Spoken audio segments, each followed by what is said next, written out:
Hello? Hello? Okay na po? Hello, Mike. May test.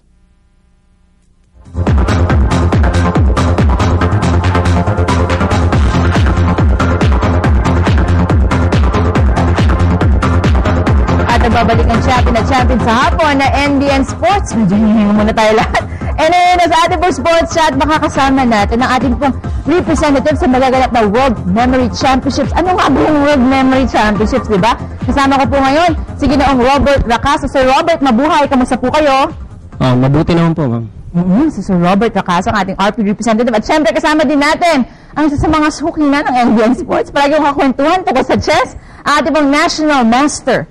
Wow! Marlon Bernardino. Magandang hapon na kasama. Ano kasama? Kinakabahan ako. Bakit ka kinakabahan? Matagal na kasi ako hindi nag-guest sa TV. Bakit naman nag-guest dito sa Hindi amin? ni paring Noli. Ano. Pag-usapan muna natin, ano ba itong magaganap na World Memory Championships? Robert, ikaw muna. Yung World Memory Championship, iba-ibang bansa, tapos itetest talaga yung limits ng human memory. Ibigyan ka ng libo-libong numbers, words, names and faces, poems, and abstract. Tatandaan mo yun in a very limited time. So, kumbaga talagang lahat ng mga memory drinks, lahat ng mga memory pills, kailangan mainom mo na. Parang ganun. Tsaka sangkatutak na training. Paano ka maghahanda for something like that na kailangan mo mag-memorize? Sa ngayon, ang ginagawa namin, meron kaming center, maghapon kami doon kami nag-aaral mula 10 a.m. hanggang 10 p.m. straight. Pero itong event mo sa World Memory Championships, paano ba yun nag-work? Saka ano bang tawag sa event mo? Memory sport siya. Ang tawag sa amin is mental athlete. Mental athlete. Parang gusto ko rin maging mental athlete. O, diba? And then? Dito, sa ngayon kasi 18 countries yung kasali. Tapos ang Asia, pang-5 pa lang tayo sa sumasali. Pang-5? At this is the first time na magkaroon ng Pilipinas ng representative dun sa World Memory Championship. And possibly, magkaroon din ng kauna-unahang Filipino Grandmaster of Memory. Grandmaster of Memory Championship. Ganun katindi? O, diba? Pero paano ka ba napili? Paano ba ikaw yung nasabi na, si Robert Racaso na ang ating RP representative para sa World Memory Championships? Meron kasing world standard sa online. So, itetest mo yun. Kailangan makapasa ka doon. At yung standard na yun, kailangan pagdaanan mo. Pag naipasa mo siya, yun, qualified ka sa World Memory Championship. So, anong klase? Paano yun? Paano yung standard na yun? Parang do you have to memorize something? Yeah. Paano exactly? Yung 10 discipline, itetest mo yun, kagaya ng halimbawa, number. Ibigyan ka ng 1,000 digit number, ina-memorize mo yun in just 1 hour. In just 1 hour? 1 hour. Okay. Tapos yung playing cards, ibibigay sa'yo, ina-memorize mo yun. Sa ngayon kasi, merong 3 paraan para ka maging Grandmaster. Ito yung ina-aspire natin. Ang category nila doon, number 1, yung playing cards, which composed of 52 decks, ina-memorize mo in just 2 minutes.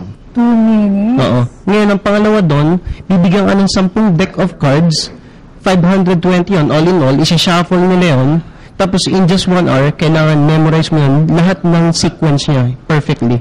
And then yung pangatlo, yung pinaka-final test, para ka maging Grandmaster of Memory, bibigyan ka ng 1,000 digit number, ipoproject sa'yo, concentrate ka, ina-memorize mo yun in just an hour. Mukhang Marlon, mas mahirap to kaysa sa parang pagiging Grandmaster ata. Nanses, kasi points yun, makikipaglaro. Ito, parang yung ganong karaming numero, ganong karaming detalye, mamememorize mo ng 2 minutes, 1 oras, 30 minutes, parang ang hirap ata nun. Actually, sa hindi nakakaalam, si Robert Racaso, ka-batchmate ko yun eh. From chess siya eh. Actually, top player siya ng talaga PUP. siya? Okay, and then? Then, na nakita niya na 1 year na siya sa ganito, na nakita niya na wala pang Grandmaster, nag-shift siya. Aba? Matalino, ha? Talagang gusto mo maging kauna-unahang Grandmaster of Memory. Okay, ito sa magaganap nating World Memory Championship sa China. Yun na nga, no, parang first time nating lalahok itong RP team. Gaano ba kabigat yung competition doon? Siyempre, nakapag-scout ka na over the internet. Parang sino-sino ba yung mga sumasali dyan? Ano bang klaseng competition talaga siya, yung actual? Parang, how do you think it will go? May I mention, 2 kami dito. Yung isang kasama ko, si Johan Abrina, double major, graduate ng UP. Ang mga makakalaban namin doon ay parang mga nerd na. Yung iba autistic pa. Yung mga super genius. At yung iba doon, yung world memory champion yan, ang category niya is superhuman. Superhuman? Paano ka naman naging superhuman? Ano yung Sila yun. Robotic part ka na? Wala naman.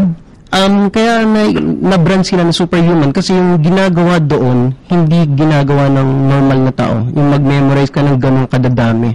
Kagaya ng numbers, according to expert, ang kaya lang ng tao na i-retain sa kanyang memory is up to 30 digits. Pero doon, libo yung ibibigay. Wow. So Ganun talagang karami. kaya superhuman ang branding. Okay, no? Parang hindi naman siya katulad ng pag-memorize ng cellphone number, di ba? Kasi cellphone number, kapag tinatype mo lang na-memorize mo siya. Yeah. Pero ito kasi, parang one time lang ibibigay sa'yo, and then you have to memorize it agad. Yeah. Ganun On the spot kahirap. siya, spontaneous. Pero ikaw, you're known for something else. Yung pagbibigay sa mga tao nung exact day, araw po, nung kanilang birth date. Tama? Actually, tawag natin sa kanya human calendar. Human calendar. Okay. Siguro si Marlon muna simulan natin. Kailan ang birthday ni Marlon? Ako, birthday ko August 5, 1977. August 5, 1977. Yeah, that's a Friday. That's a Friday. Ako naman, January 14, 1984. Ang leap year yan, Saturday yan pinanganak. Paano mo nalalaman yon? How do you know? Parang do you have a certain formula? Meron siyang formula, dalawa. Yung isa, math-based. Yung isa, memory-based. Yung ginagamit ko is memory-based. Ang hirap naman nun, memorize mo lahat. Oo. Kasi lahat, yung day, yung month, yung year, tsaka yung century, lahat coded. So, tatandaan mo lahat. Plus, i-compute mo. Kailangan mabilis. Actually, may iba ako. Base sa Guinness Book of Record na may hawak, yung tao, may 16 tao pinapila. Siya yung may hawak na human calendar.